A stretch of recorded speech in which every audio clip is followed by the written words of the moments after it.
querendo nos ensinar algo, e eu gosto de aprender. Uma das grandes coisas que eu aprendi como historiadora foi que nas tribos indígenas, o pajés se reunia com as crianças, e aquele era o momento curumim, um momento de ensino, e às vezes tinham 2 crianças, 3 crianças, 20 crianças, isso não importava, o que importava era o ensino. Amém? Vamos orar? Pai, eu quero te agradecer por este momento, eu quero te agradecer por Jesus, que falou esse sermão, o melhor e o maior de todos os séculos. Te agradeço porque o Senhor está aqui conosco, e o Senhor quer nos ensinar alguns princípios, e nós queremos aprender. Tem compaixão de cada uma de nós que aqui estamos, Deus, tenha compaixão. Quero pedir que o sangue do Senhor Jesus Cristo esteja sendo aspergido sobre nós, e que este sangue nos reconcilie com o seu coração, com a sua luz. Queremos andar na luz, somos os filhos do dia, somos a luz deste mundo. Senhor, ajuda-nos a obedecer a Ti. Ajuda-nos a Te amar tanto a ponto de vibrar com o Teu ensino. Nós queremos ter esse momento de criança na Sua presença. Nos abençoe, Deus, por favor. Obrigado pela Mi, pelas suas amigas, por este grupo. Te glorificamos em nome de Jesus. Amém. Amém? Vamos lá? Jesus estava mexendo com as multidões. Ele fazia o bem, ouvia, curava. E era tanta coisa que estava envolvida com Jesus, que aonde ele estava, uma multidão o seguia. Mas é interessante que Jesus sempre priorizou 60% do seu ministério no ensino. Ele quer ensinar, porque ele é o nosso Rabone, somente através do ensino e da palavra de Deus, nós vamos conseguir ter o vislumbre de quem é o Senhor e daquilo que Ele quer de nós. O Sermão do Monte é considerado os 10 mandamentos do cristão, é considerada a nova lei. E é interessante que se você pegar o decálogo dos 10 mandamentos, sempre começa com a ideia principal para depois serem desenvolvidas as ideias, como uma árvore cheia de frutos deliciosos. E no decálogo a primeira ideia é: ouve, Israel, eu sou único. Eu sou o único Deus. A partir dessa ideia, então, os 10 mandamentos, eles vão se desenvolvendo. Vamos ver então, qual é a ideia principal. Eu vou ler na Ara. Vendo Jesus as multidões, subiu ao monte, e como se assentasse, aproximaram-se os seus discípulos, e ele passou a ensinar, dizendo: bem-aventurados humildes de espírito, porque deles é o reino dos céus. Me parece que essa é a ideia principal de todo o contexto do cristianismo. Não existe cristianismo sem humildade. Esta é a maior característica de Deus em Cristo Jesus, nosso Senhor.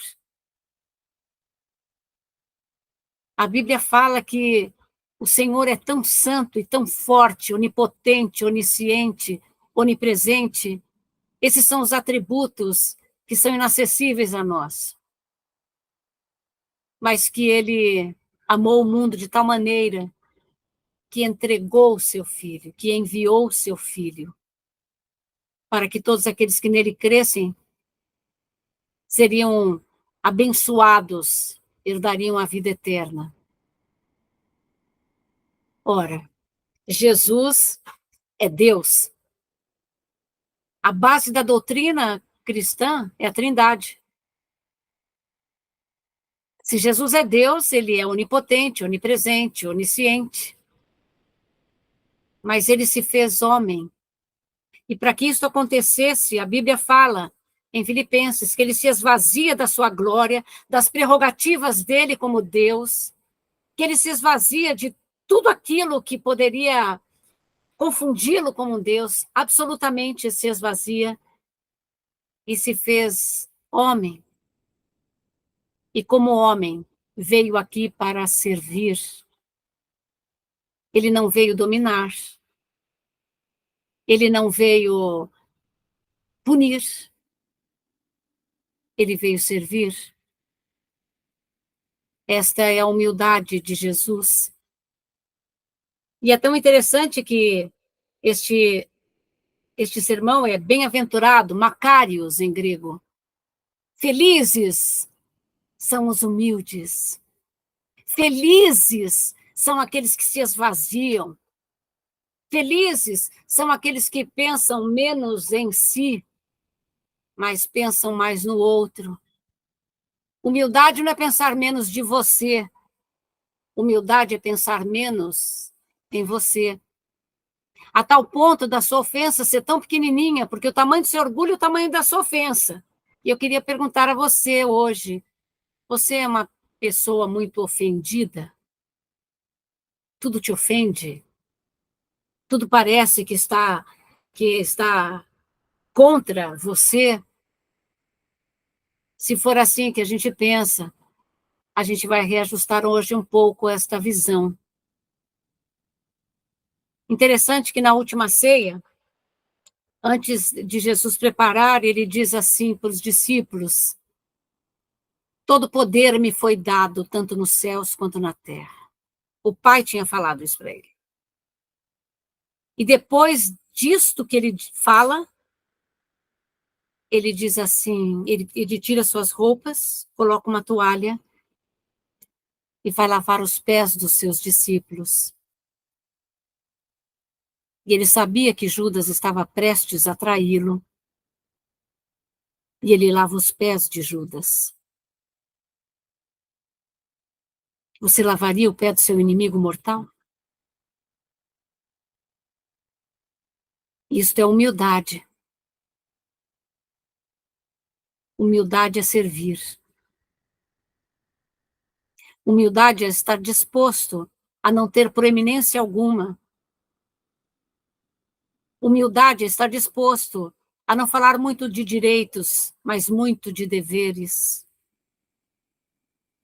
Humildade está disposto a cumprir o maior mandamento, que é ama o teu próximo como a ti mesmo. O próximo deveria vir antes de nós. Quando você vive para o outro, você tem saúde mental e emocional. Quando nós vivemos para nós mesmos, então as coisas começam a se complicar, porque tudo tem que virar em torno do nosso umbigo. E como a gente sabe que isso não acontece, nós vamos começar a ficar adoecidos. Nós estamos aqui para dar, mas bem-aventurado é dar do que receber. Felizes são os humildes. Eles devem muito pouco a si próprio. Eles não ficam muito chocados quando alguém os chama para briga, eles não entram em briga. Eu sempre falo, quando alguém quer, estão querendo brigar com você, vão brigar sozinhos. Eu não entro nesta arena, mas se eu puder abraçar o meu inimigo, e se ele tiver fome, eu vou dar de comer, com certeza, a ele. Porque eu era inimiga de Jesus e ele me perdoou e me deu de comer. E o meu inimigo é tão amado por Deus como eu sou. Humildade é se esvaziar um pouco da nossa vaidade. Querer o reconhecimento, popularidade, os likes da vida, tudo isso é tão pouco perto do que Jesus é. Ele é o Senhor, o Adonai, sempre foi. Mas ele veio aqui para me servir, para me resgatar. E por causa do meu pecado, ele foi julgado em meu lugar. Isto é humildade. Você não concorda, meninas? Pena que eu não estou vendo vocês, a carinha. Isso é humildade. Jesus, depois da sua ressurreição, ele apareceu para os discípulos e Tomé não acreditava. Não, não, não. Aí ele mostrou a sua cicatriz na mão do cravo que ele tomou. Tomé, por que você duvida? Sou eu. Sabe o que você vai encontrar no céu? Um homem cheio de marcas e cicatrizes, porque ele não quis tirar nenhuma delas, porque todas elas lembram você e eu. Não se preserve da vida. Viva. Viva com humildade para servir. Saiba que este é o seu primeiro e último chamado. Você servindo ao próximo, você está servindo a Deus, em nome de Deus. Pensar a respeito disso? Como é sua vida com as pessoas? Como é você quando você se sente desafiado ou humilhado? Se você não for, você vai ser um dia. E aí, neste momento, de verdade, você vai mostrar, nós vamos mostrar quem nós somos. Felizes são os humildes, deles é o reino do céu. O reino do céu, portanto, é cheio de gente linda, humilde, porque o Deus, o Todo-Poderoso, assim como Jesus e o Espírito Santo, são humildes. Não é incrível isso? Nós associamos poder à dominação, nós associamos o poder a prerrogativas de adulação. É interessante você associar poder com a humildade. Por isso que quando a gente começa a ser esvaziado, esvaziado e se torna tão fraco, Paulo falou assim, porque o seu poder se aperfeiçoa na minha fraqueza.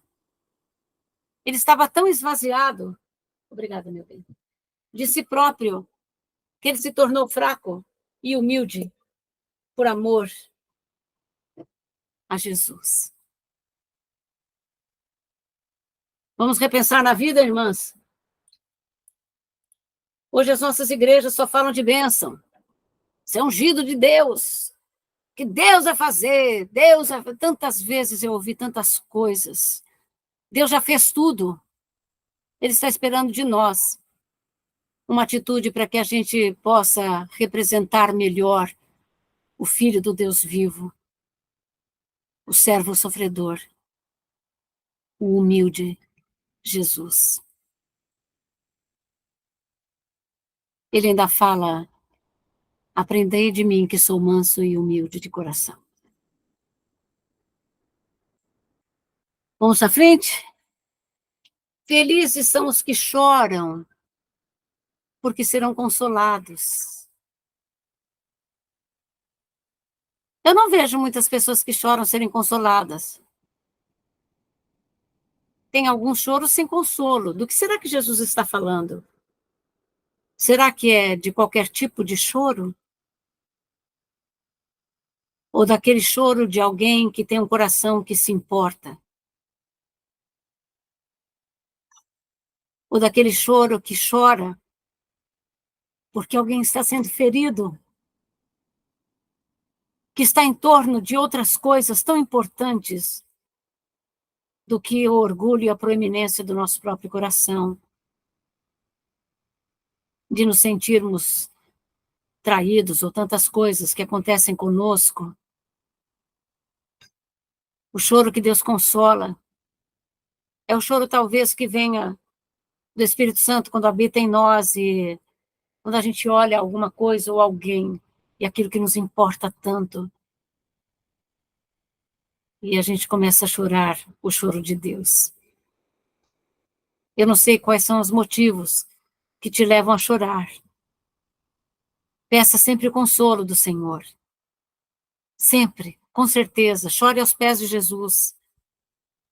Ele gosta de ouvir o nosso louvor, a nossa gratidão, a nossa oração intercessória e também o nosso choro. Mas peço para que você conheça ao Espírito Consolador, que nos consola na tristeza que procede talvez de Deus. Amém? Amém, Roberta?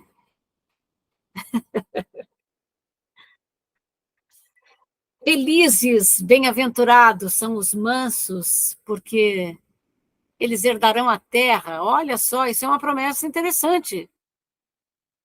E a gente pensa que mansidão é aquela pessoa doce, que fala até em mi menor, né? Se você considerar que Moisés foi o homem mais manso da história, ele não me parecia nem um pouco suave. Então, tem alguma coisa na mansidão que nós devemos aprender. A mansidão, ela é uma atitude linda quando você está numa situação muito difícil e ao invés de você recrudescer o seu coração, você se inclina. Você se inclina. Mansidão é aquela árvore que vem o vento e o vento vai tirar ela do lugar, mas ela se inclina tanto que as raízes dela não conseguem sair. Vocês entendem? É quando você está passando por uma situação que, às vezes, ao invés de você brigar ou fazer coisas interessantes, ou ofensa por ofensa, palavrão por palavrão, ódio por ódio, raiva por raiva, sei lá e o que, você se inclina em obediência e fala assim: o que você quer me ensinar com essa situação, Deus? Eu não quero brigar, eu quero aprender. Se o seu coração é ensinado a aprender, se você se inclina a Deus em momentos terríveis e fala, eu vou sair daqui e vou aprender o que você quer me ensinar. Seu coração começa a ser humilde e manso. Mansidão é capacidade de aprender na dor. É a capacidade de não se revoltar na dor. De dar a Deus o lugar dele. Senhor, eu estou aqui. Eu vou me inclinar. Eu vou me humilhar diante de ti. Mas eu vou aprender e sair fortalecido. O que você acha disso? Meditar um pouquinho nele? O que é misericórdia? O que é córdia? Coração. Coração. O que é miséria? Miséria do meu coração. Meu coração é miserável. O nosso coração é uma miséria sem fim. É que a gente se acha ótima, bonita, legal. Nós somos terríveis, minhas irmãs, ainda mais nós. Mulher não é fácil. Aí nós temos isso. Felizes são os misericordiosos, porque alcançarão misericórdia. Quando você tem consciência da miséria que está dentro do seu coração, e eu espero que você tenha, como eu tenho consciência da minha miséria, eu não consigo olhar para alguém tão miserável quanto eu. E se essa pessoa erra em relação a mim, ou faz coisas que talvez eu nunca faria, eu não consigo entender como ela não encontra em nós a mesma misericórdia que Deus nos deu. Nós estamos falando aqui de relacionamento. Tem gente tão dura, tão altiva, que usa da religião, inclusive, para falar coisas estranhas, punir, ou fazer discursos de, de fortes, horríveis, em nome de Deus, e que não encontra, às vezes, a misericórdia de saber que se você estava aqui, e você é tão semelhante a mim, e a mesma misericórdia com a qual Deus me chamou, e se renova sobre a minha vida a cada manhã, eu preciso dar a alguém que talvez pecou contra mim. Os misericordiosos alcançarão misericórdia e a misericórdia triunfa no juízo. Como é você quando alguém é altivo com você? Quando alguém faz uma coisa talvez que você não espere, Daí você pode falar para mim, perdoar é muito difícil. Sim, mas perdão não é emoção, é uma decisão. Eu treino o perdão, até ele fazer parte do meu coração. Todos os dias eu posso declarar perdão, bênção. Senhor, eu quero perdoar tal pessoa, eu estou aqui para isso. Eu quero abençoar essa pessoa que me feriu e que me amaldiçoou. Senhor, eu estou aqui pedindo ao Senhor que essa pessoa seja abençoada, bem-aventurada, que ela possa ser alcançada com toda a sua bênção, que haja sobre ela misericórdia e tantas coisas, abençoar quem nos feriu, para que este perdão, de repente, você fala tanto todos os dias, ele começa a fazer parte de você, e você começa a exercer misericórdia e amor por alguém que te feriu. E se você não fizer isso com alguém, a misericórdia não te alcançará. Ai, ai, ai. Não é fácil esse sermão, Gi, não é mesmo? Mas dependendo do Espírito Santo é possível, claro que é. Deus está querendo te treinar, minha linda. A não, não que você seja apenas uma mulher frivolité, linda, maravilhosa. Não, não, não. Para que você seja uma mulher útil, abençoadora, cheia de bênção, convicções, que possa ouvir, que possa perdoar, que possa exercer misericórdia, porque a misericórdia de Deus hoje, ela se renovou sobre a minha vida, portanto, ela triunfa todos os dias. Abacuque estava tão desesperado que ele falava assim, olha, a coisa está tão ruim, não tem mais frutas, não tem mais cavalo, não tem mais pasto, não tem mais nada. Eu preciso trazer à memória o que me dá esperança, porque senão eu estou frito. O que será que ele pensou para trazer a ele esperança no momento de caos e de demanda absoluta? Ele diz assim, as misericórdias de Deus se renovam a cada manhã. Isso dava para ele alegria, esperança. Se renovou para mim, glória a Deus. E se alguém me ferir, vai ter. Eu vou olhar o outro de todo o coração, como eu olho mim mesma, cheia de miséria aqui dentro. Obrigada, Elô. Agradeço. Amém? Agora, meu Deus. Bem-aventurado os limpos de coração, porque verão a Deus. Quer ter um coração limpo? Provavelmente não há cândida para a gente tomar, né? Porque senão tomaria todo dia para limpar meu coração. Ter um coração limpo é ter um escudo nos sentimentos. Como é limpar o coração? Davi, ele era tão interessante, no Salmo 139, ele diz assim, sonda-me, Deus, conhece-me, esquadrinha-me, mede, pesa. O Senhor é aquele que sabe tudo a meu respeito, sonda o meu coração. Retire todo sentimento de orgulho, retire todo sentimento de maldade, retire toda maquinação ou manipulação do meu coração, Deus. Eu não quero fazer uso de nada disso, que todas as minhas inclinações sejam agradáveis a Ti. Limpa o meu coração, Espírito Santo, daquilo que a gente sabe, da cobiça, da inveja, daquilo que não é puro. Eu faço essa oração todos os dias. Limpa-me, Deus, sonda-me. Com a sua sonda, venha tirar aquilo que não é bom, porque somente os puros de coração verão a Deus. Eu quero ver a Deus. Este é meu maior desejo. Espero que seja o seu, porque vai ser o encontro da minha própria identidade nele. Os puros verão a Deus. Dá-me mãos limpas e um coração puro, para que eu possa adentrar ao teu tabernáculo, Senhor. Comungar com a tua luz, com a tua paz, com aquilo que é santo. Ouvir os anjos cantarem. Meu Deus, vai ser tão bom.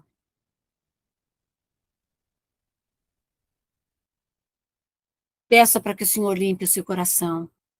O sangue dele é capaz de reconciliar coração, mente, inclinação, sentimento, emoção, tudo em Deus.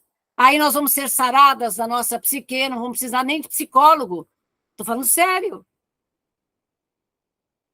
Nós estamos adoentadas, minhas irmãs. Eu ouço gente todo dia, o dia todo. E pessoas que estão realmente, seriamente, com a sua psique comprometida. E depois de 40 anos de ministério, eu posso falar para você, talvez até escreva um livro sobre isso, que a raiz das nossas doenças emocionais está no nosso orgulho.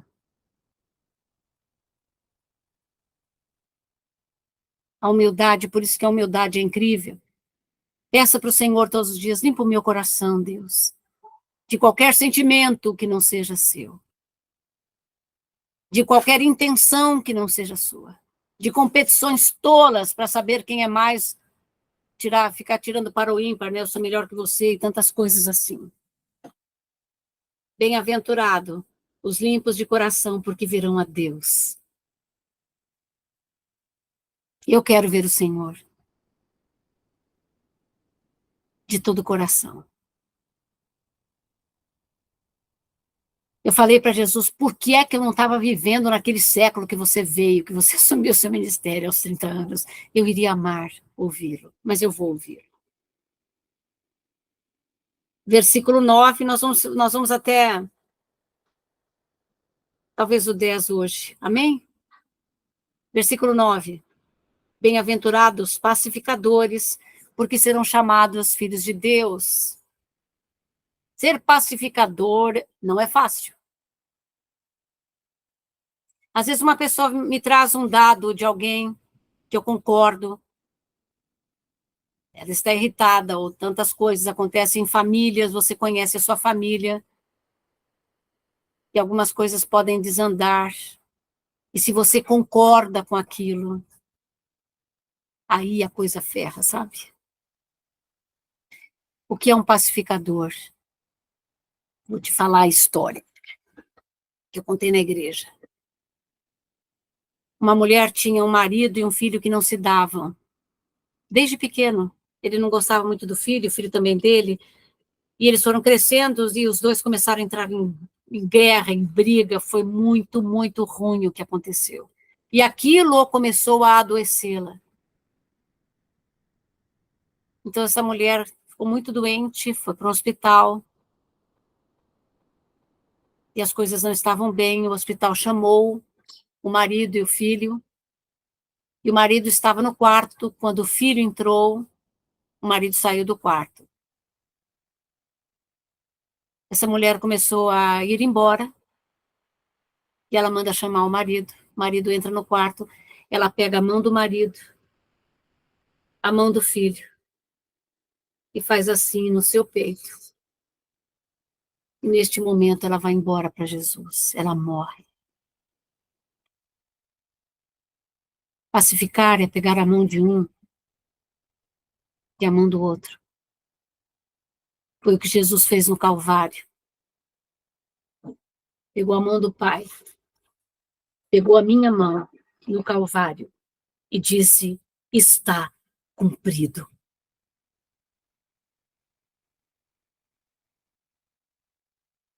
Tetelestai. Como é você quando alguém vem reclamar de algum irmão, se você entra na onda e fala, é verdade, isso mesmo. Ou se você fala, não faça assim. Entenda.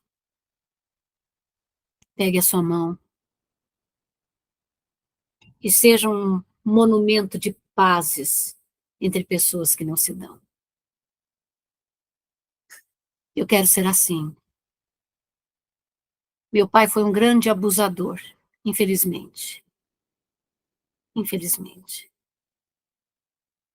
E Jesus falou assim: eu quero que você o perdoe e o ame. Eu falei: ok. Foi muito difícil o perdão sair dos meus lábios durante muito tempo. Eu conto isso porque quando se fala de paternidade é muito ruim, porque deveria ser um elemento de proteção. Mas quando ele foi embora, as minhas mãos estavam nele. Acabou aqui. A contenda acaba em mim, acaba em você, Roberta. A contenda acaba em você, Grace. Nós somos os pacificadores. E isso me dá algo tão lindo. E eu me torno filha, porque o DNA de Deus é paz. Jesus é o príncipe da paz. É o primeiro. É o que veio me perdoar. Restaurar o meu relacionamento com Deus, comigo mesma e com você. Eu quero ser filha de Deus. Portanto, se Moisés foi o homem mais manso do mundo, foi porque ele aprendeu a se inclinar em momentos terríveis de provação. Aí nós temos o versículo 6. Eu estou lendo na Aras, viu, meus irmãos? Porque ela é mais... Nesse sermão, eu sinto que ela está mais próxima do grego. Bem-aventurado aqueles que têm fome e sede de justiça, porque serão fartos. Que justiça será essa? Hoje nós passamos pelo momento mais injusto da nossa história, em termos de geopolítica. Nós estamos vendo o mal triunfar sobre o bem. Nós estamos vendo que o certo virou errado, que o errado virou certo. Nós estamos vendo que existe uma transmutação dos nossos valores, daquilo que nos identifica como humanos.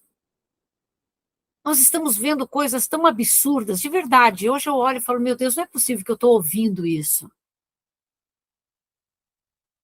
E é tão interessante que isso é injusto. Isso deve cravar no nosso coração e nós devemos orar pedindo justiça.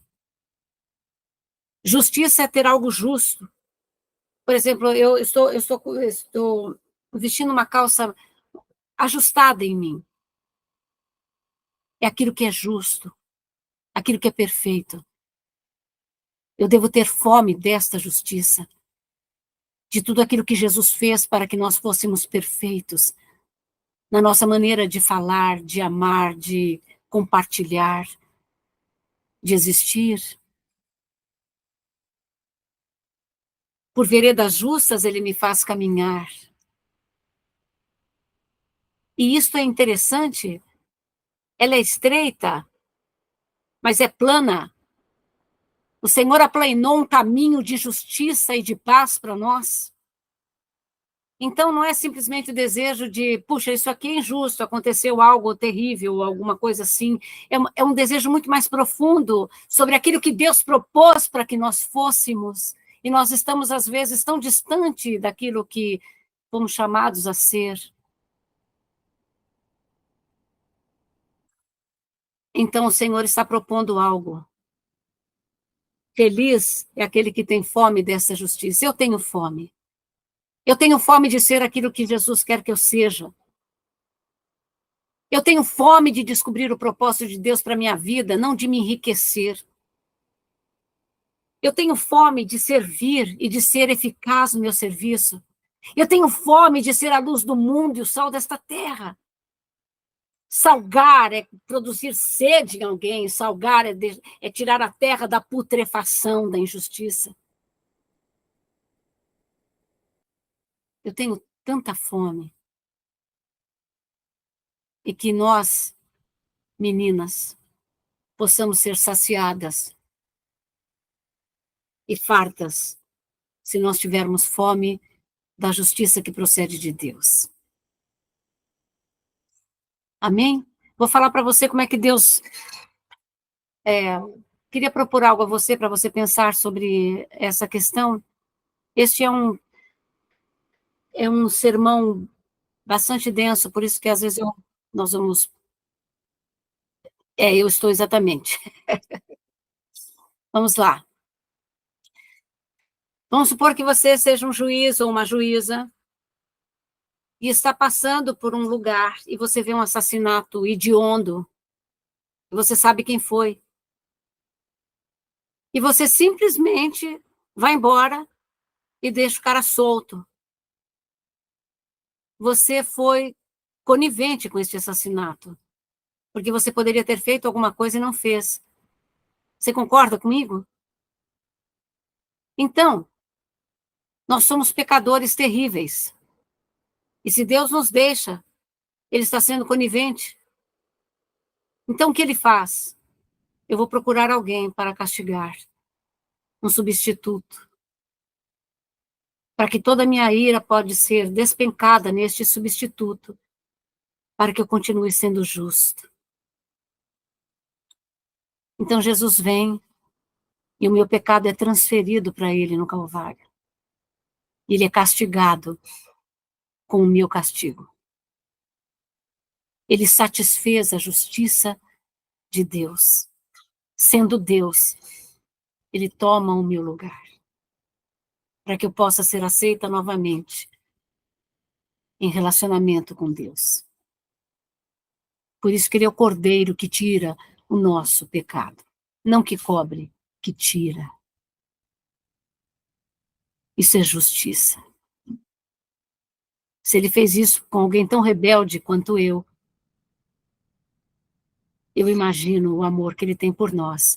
A cruz mostra não só o amor que ele tem, mas aquilo que ele pensa do pecado, que muitas vezes a gente alicia.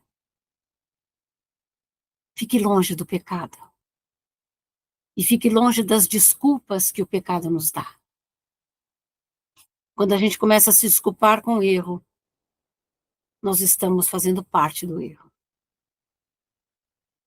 Amém? Manda um coraçãozinho para mim, pelo amor de Deus. Obrigada. Glória a Deus. Um coraçãozinho, uma explosão de corações. É difícil ouvir esse sermão. Foi difícil na época, mesmo. Mas essa é a proposta. Sabe o que o cristianismo tem para te dar, minha querida irmã? O cristianismo está disposto a te dar Cristo. Nada mais do que Cristo. Mas nele está tudo. Ele é o nosso Deus. Ele é o cabeça da nossa raça hoje. Ele é o homem perfeito. Ele é o nosso Salvador e nosso Senhor, nosso sumo sacerdote, nosso bom pastor, nosso rei bendito, a autoridade que está sobre nós. E dele vem o reino, que é um reino feito de justiça, paz e alegria. Ele tem tudo nele. Então, se você não conhece muito a Jesus, peço para que você possa conhecê-lo mais. Porque, como diz as Escrituras, e todos os anjos de Deus o adorem, porque ele é absolutamente adorável. Amém? Vamos para outro? Então, como está aí na sua, Mi?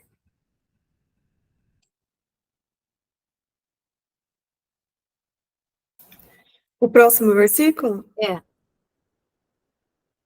Agora o meu tá assim, agora é o 7, né? é. Felizes os misericordiosos, pois serão tratados com misericórdia. Bem-aventurado os perseguidos por causa da justiça, porque deles é o reino dos céus. Você já foi perseguido por causa do evangelho? Eu já fui várias vezes. Na universidade, muito. Em outros lugares também. Com professores. Sendo coordenadora de... Muitos, por causa do evangelho. E por incrível que pareça, aquilo não era para mim um dissabor. Porque quando o diabo começar a gostar de mim, eu preciso começar a pensar muito. O fato de ser, às vezes, repulsiva a minha ideia a alguém, quando eu não estou ofendendo e não falando de uma forma dogmática, mas amando e ter uma repulsa, ou ser perseguida por causa disso, isso não me onera. Isso me deixa feliz. Eu falo, Jesus, obrigado, alguma coisa está funcionando. Eu me lembro quantas vezes eu tive tantas bênçãos de Deus com coisas que me foram tão contrárias, porque eu estava sendo sincera, porque eu estava sendo honesta, porque eu estava pregando, porque eu estava aconselhando o bem. Que bênção! Então, se você está sendo perseguido por causa da justiça, o reino é seu e é meu, e eu não vou dividir isto. Eu não vou negociar os valores do reino para ter nada, muito menos dinheiro ou coisa parecida. Hoje, o nosso relacionamento com Deus se tornou a lista de compra. Como que pode? E as igrejas falam a respeito da riqueza, porque Deus, você é ungido, Deus vai te dar, Deus vai te dar. Deus já me deu tudo o que eu precisava em Cristo Jesus. Deus me abençoou, me vinculou a Ele, eu sou eterna, eu tenho um princípio, mas não tenho fim. Eu sei para onde eu estou indo para uma casa que não fui eu que construí. Jesus se ausentou para construir uma habitação a mim. Então, se você estiver sendo perseguido por causa daquilo que é injusto, o reino dos céus é nosso. Bem-aventurados sois quando, por minha causa, vos injuriarem e vos perseguirem, mentindo, disserem todo mal contra você. Regozijai-vos e exultai, porque é grande o vosso galardão nos céus, pois assim perseguiram os profetas que viveram antes de mim. Olha que lindo. Irmãos, eu vim conhecer o pentecostalismo aqui na Zona Leste, que eu vim da IA Church, nós éramos da Palavra Viva, pastor Lamartine, batista. E quando eu conheci, eu fiquei tão assim, porque tinha a manifestação dos dons, e lá também tinha, mas era muito diferente. E, de alguma forma, eu estava numa igreja e eu estava ensinando na escola bíblica, e, de repente, eu comecei a ter uma proeminência maior do que o pastor. E como eu vim de um momento tão diferente, eu falei um dia para esse pastor, não tenha ciúme de mim, eu não estou competindo com ninguém. E eu comecei a questionar um pouco a maneira como ele lidava com as situações do dinheiro da igreja. Eu vim de um outro contexto. Embora o pastor coma do altar, ele precisa ser muito, muito parcimonioso para não pecar, para ajudar os pobres da igreja, para ajudar todos os irmãos. E assim que é. E como a coisa começou a ficar muito ruim, eu saí de lá. E quando eu saí, ele foi para a rádio, ele era um pastor, assim, famoso. E ele disse que eu roubei da igreja R$ 185 mil. Eu falei, meu Deus do céu, se eu tivesse R$ 185 mil, eu não sei nem o que eu faria. E ele falou isso na rádio. E a rádio sabia quem eu era. E disse assim, Giovana, você não vai vir aqui se defender? Eu falei, mas de jeito nenhum. Mas por quê?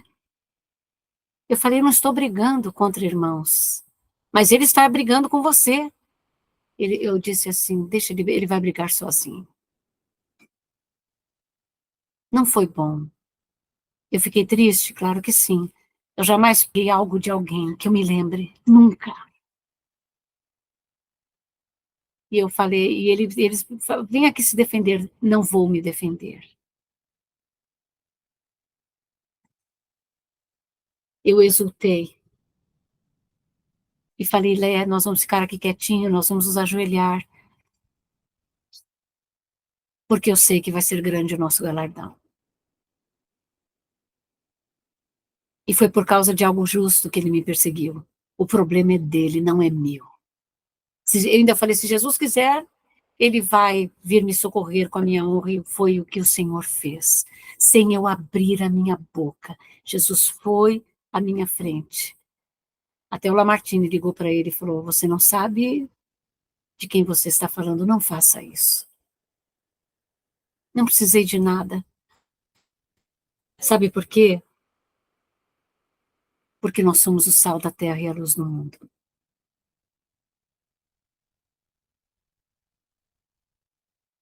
Vós sois o sal da terra. Se o sal vier a ser insípido, como vai restaurar o sabor? Para nada mais presta senão para ser lançado fora e ser pisado pelos homens. Vocês são a luz do mundo. Não se pode esconder a cidade edificada sobre o monte. Não se acende uma candeia para colocá-la embaixo do alqueire, mas no velador, e ilumina todos aqueles que se encontram na casa. Brilhe a vossa luz assim, diante dos homens, para que eles vejam as boas obras e glorifiquem o Pai que está no céu. O que eu desejo hoje a você e a mim, meninas, é que a gente seja o sal para impedir a putrefação e dar sede em alguém, e que a gente seja a luz, e que a gente não alicie as trevas, que nada seja colocado embaixo do tapete, mas que a gente possa ser colocado no alto, como um sinalizador. Nós estamos indo para o céu e queremos que muitos venham ser iluminados no entendimento e no coração através das suas boas obras, através de você, através da sua palavra, através da sua obra, através da sua vida. Ficamos por aqui? Eu queria dizer algo a vocês, irmãs. Eu peço perdão até de falar sobre o meu testemunho. Geralmente eu não falo isso quando a gente está pregando. Mas é importante saber que às vezes você pode ser difamado e não ter nada a ver com isso. O importante é que você haja como Jesus agiu. E que a gente realmente possa iluminar a vida de muitos, ser a alegria, o abraço, aquilo que está faltando. Vá além de você mesmo, vá além do seu coração. Bem-aventurados somos nós que estamos aqui. Amém? Amo você.